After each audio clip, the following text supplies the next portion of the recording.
These are just some other photos from the extreme speeding in the lower dog leg of the switchbacks. That area used to be a 35 zone, and now it's a 40 zone. So 76 is definitely excessive. Yeah, this was when it was a 35 zone. He was going 76 miles per hour. This is a Lotus, and he went to jail and had his car impounded for 30 days.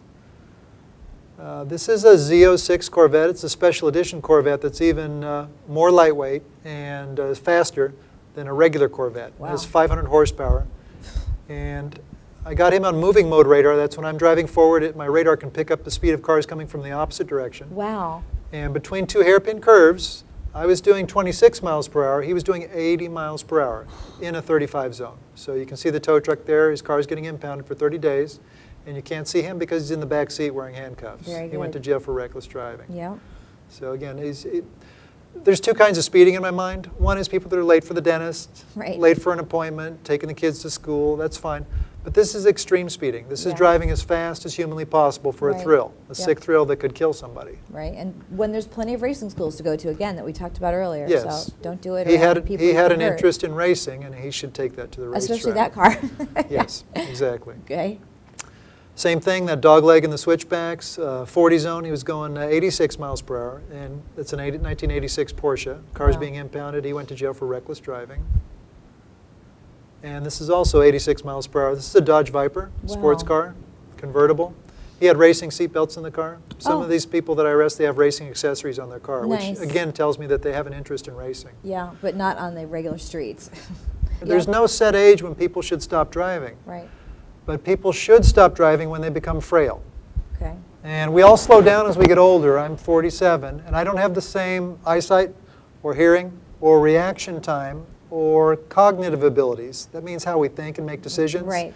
I don't have those same abilities like a 20-year-old man makes. Sure. So we all slow down. And generally when people are in their 80s, they need to think about stopping driving. Right.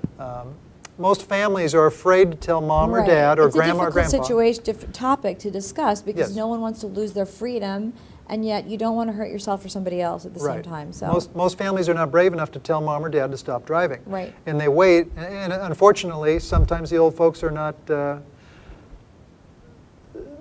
sharp enough to figure out when that is because we're all slowing down as we get older. Yes. But unfortunately, families wait until something bad happens. Right. Grandpa crashes the car and hurts somebody, and then they stop driving. I had a case 10 years ago.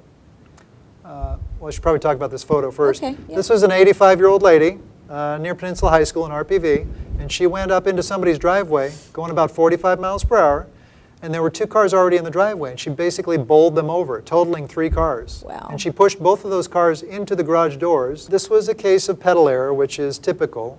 She made a mistake and jammed on the gas and got confused, and she thought it was the brake, and she just kept pushing on the gas, and that's why she went into this driveway at about 45 miles per hour. So I filled out a special DMV form. It's called a re-examination notice, and that compels her to go to DMV within 5 business days and take a behind-the-wheel driving test or give up her license. So, you know, we can't do that all the time. We don't see all the old drivers, but families see their parents and grandparents, you know, every week or frequently, and they know when mom or dad is too old and shouldn't be driving. So I'm asking families to be brave enough to tell mom and dad to stop driving.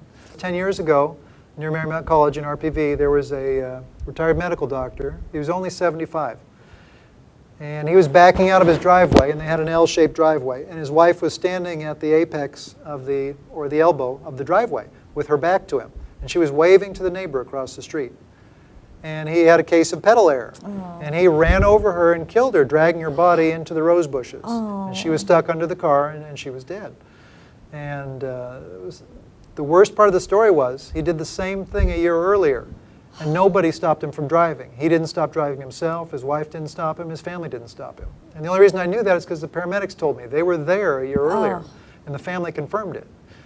A year earlier, he had driven his car through the back wall of the garage, so much so that he had to hire a contractor to rebuild the wall because of pedal error. Wow. So it happened 2 times. So that's one of my big issues is about people need to think about stop driving when they become frail. Right. So, and I want people to know I'm not against older people. Absolutely not.